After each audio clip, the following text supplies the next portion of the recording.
तो दोस्तों आज हम UP triple S C PET 2022 के लिए 50 इंपॉर्टेंट प्रश्नों के बारे में बात करेंगे और ये सभी प्रश्न मोस्ट इंपॉर्टेंट सिलेक्टेड प्रश्न हैं और बार बार रिपीट होने वाले प्रश्न हैं, इसलिए वीडियो में अंत तक बने रहे। तो चलो वीडियो को शुरू करते हैं।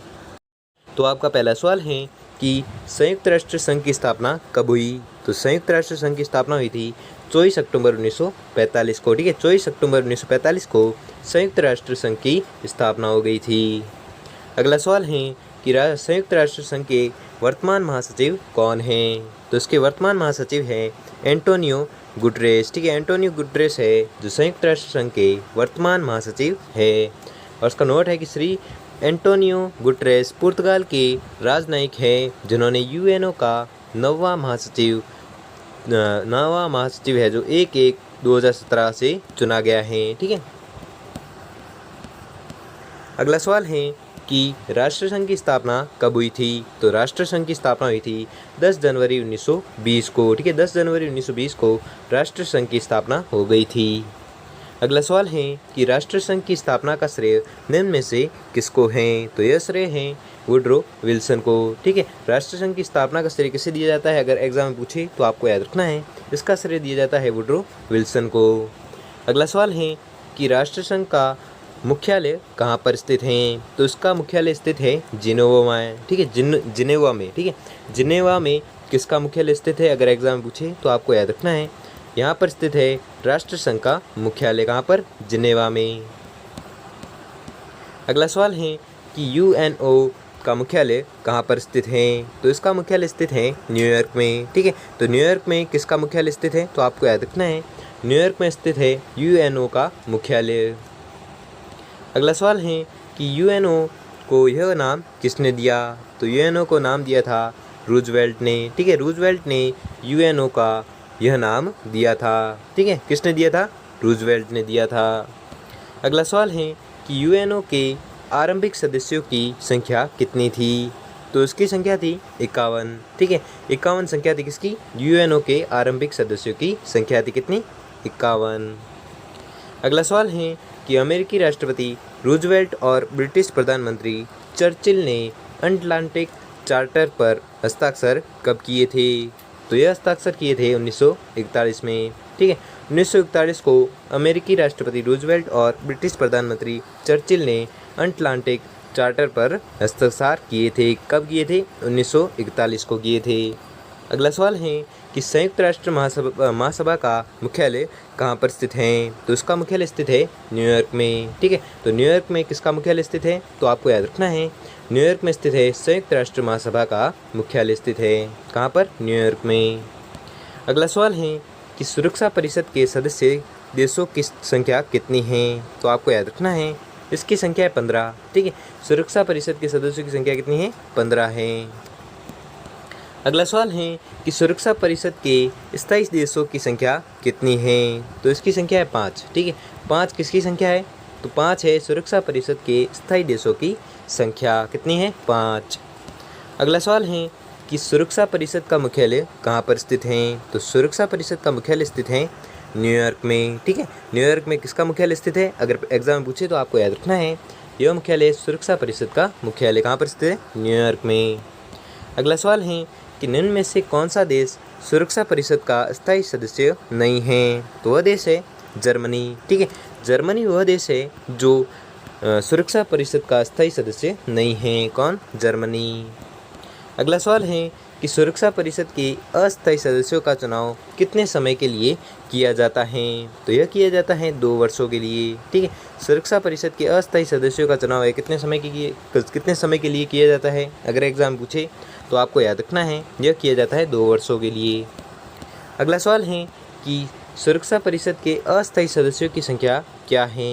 तो इसकी संख्या है 10। ठीक है, 10 संख्या किसकी है, सुरक्षा परिषद के अस्थायी सदस्यों की संख्या है कितनी, 10।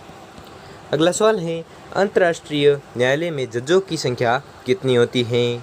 तो इसकी होती है 15। ठीक है, 15 संख्या होती है किसकी, अंतर्राष्ट्रीय न्यायालयों में जजों की संख्या होती है कितनी, 15। अगला सवाल है कि अंतर्राष्ट्रीय न्यायालय के न्यायाधीशों का कार्यकाल है तो कितने वर्ष का है। तो आपको याद रखना है यह कार्यकाल है 9 वर्ष का। ठीक है, 9 वर्ष का कार्यकाल है किसका, अंतर्राष्ट्रीय न्यायालय के न्यायाधीशों का कार्यकाल है कितना, 9 वर्षों का। अगला सवाल है कि अंतर्राष्ट्रीय न्यायालय के न्यायाधीशों को नियुक्त कौन करता है?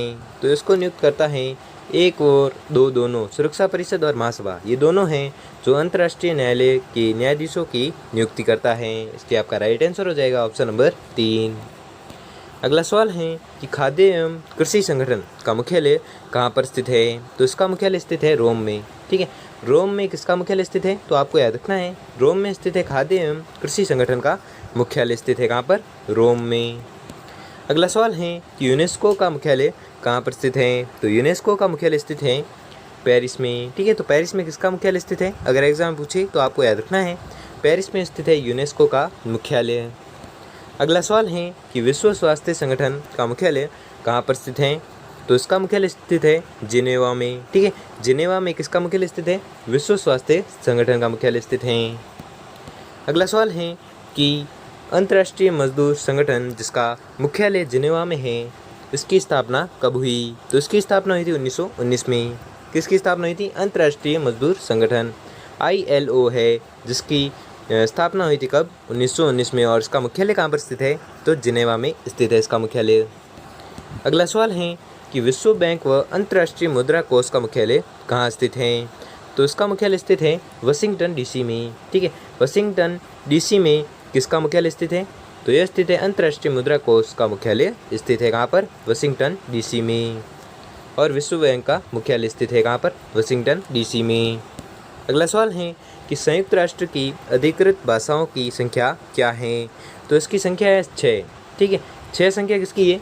संयुक्त राष्ट्र की अधिकृत भाषाओं की संख्या है कितनी? 6।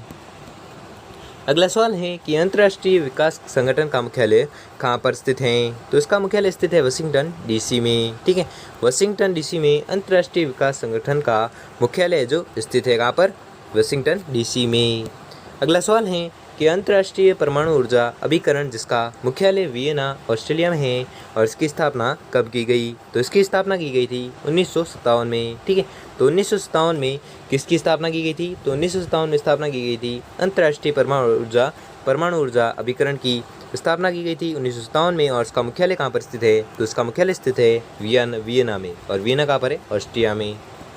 अगला सवाल है कि अंतर्राष्ट्रीय आपराधिक न्यायालय की स्थापना कब हुई? तो इसकी स्थापना हुई थी 2003 को। ठीक है, 2003 को किसकी स्थापना हुई थी? अगर एग्जाम पूछे तो आपको याद रखना है यह हुई थी अंतर्राष्ट्रीय आपराधिक न्यायालय की स्थापना हुई थी कब? 2003 में। अगला सवाल है कि अंतर्राष्ट्रीय आपराधिक न्यायालय कहाँ पर स्थित है? तो इसका न्यायालय स्थित है हैग में। ठीक है, हैग में स्थित है किसका न्यायालय? अंतर्राष्ट्रीय आपराधिक न्यायालय स्थित है। और हैग कहाँ पर है? तो हैग है नीदरलैंड में। अगला सवाल है कि संयुक्त राष्ट्र संघ में भारत ने कब से भागीदारी प्रारंभ की? तो आपको याद रखना है यह की थी यूएनओ के गठन से। ठीक है, यूएनओ के गठन से संयुक्त राष्ट्र संघ में भारत ने भागीदारी प्रारंभ की थी। अगला सवाल है कि संयुक्त राष्ट्र संघ के प्रथम महासचिव कौन थे? तो इसके प्रथम महासचिव थे ट्रिगवेली। ठीक है, ट्रिगवेली थे जो संयुक्त राष्ट्र संघ के प्रथम महासचिव थे। कौन? ट्रिगवेली। अगला सवाल है कि किस भारतीय ने अंतर्राष्ट्रीय न्यायालय के न्यायाधीश पद को सुशोभित कर देश का गर्व बढ़ाया? तो आपको याद रखना है वह भारतीय था उपयुक्त सभी, डॉक्टर नगेंद्र सिंह, BN राव और RS पाठक। ये तीनों भारतीय है जिन्होंने अंतर्राष्ट्रीय न्यायालय के न्यायाधीश पद को सुशोभित कर देश का गर्व बढ़ाया। इसलिए आपका राइट आंसर हो जाएगा ऑप्शन नंबर 4। अगला सवाल है कि अंतर्राष्ट्रीय न्यायालय में न्यायाधीश नियुक्त होने वाले प्रथम भारतीय कौन थे? तो प्रथम भारतीय थे BN राव। ठीक है, BN राव वह प्रथम भारतीय थे जिन्होंने अंतर्राष्ट्रीय न्यायालय में न्यायाधीश नियुक्त होने वाले प्रथम भारतीय थे। कौन? BN राव। अगला सवाल है कि संयुक्त राष्ट्र महासभा की प्रथम भारतीय महिला अध्यक्ष थी, तो वह कौन थी? वह थी विजय लक्ष्मी पंडित। ठीक है, विजय लक्ष्मी पंडित वह भारतीय प्रथम महिला अध्यक्ष थी जो संयुक्त राष्ट्र महासभा की प्रथम महिला अध्यक्ष थी। कौन? विजय लक्ष्मी पंडित। ठीक है, विजय लक्ष्मी पंडित है जो संयुक्त राष्ट्र महासभा की प्रथम भारतीय महिला अध्यक्ष थी। कौन? विजय लक्ष्मी पंडित। अगला सवाल है कि संयुक्त राष्ट्र महासचिव का कार्यकाल कितना होता है? तो इसका कार्यकाल होता है 5 वर्ष। ठीक है, 5 वर्ष कार्यकाल किसका होता है? तो आपको याद रखना है 5 वर्ष कार्यकाल होता है संयुक्त राष्ट्र महासचिव का। अगला सवाल है कि संयुक्त राष्ट्र संघ के बाद विश्व का दूसरा बड़ा अंतर्राष्ट्रीय राजनीतिक संगठन कौन सा है? तो वह है NAM। ठीक है, NAM वह संगठन है जो संयुक्त राष्ट्र संघ के बाद विश्व का दूसरा बड़ा अंतर्राष्ट्रीय राजनीतिक संगठन है। कौन सा? NAM। अगला सवाल है कि निम्न में से कौन सा देश दक्षेस का सदस्य नहीं है? तो वह देश है म्यांमार। ठीक है, म्यांमार वह देश है तो जो दक्षेस का सदस्य नहीं है। कौन सा देश? म्यांमार। अगला और अंतिम सवाल है कि दक्षेस के सदस्य राष्ट्रों की संख्या कितनी है? तो इसकी संख्या है 8। ठीक है, 8 किसकी संख्या है? दक्षेस के सदस्य राष्ट्रों की संख्या है कितनी? 8। तो दोस्तों, आपको वीडियो कैसा लगा हमें कमेंट बॉक्स में कमेंट करके ज़रूर बताइए। अगर आपके लिए ये वीडियो थोड़ा सा भी हेल्पफुल साबित हुआ हो तो वीडियो को लाइक और चैनल को सब्सक्राइब कर लीजिए। धन्यवाद।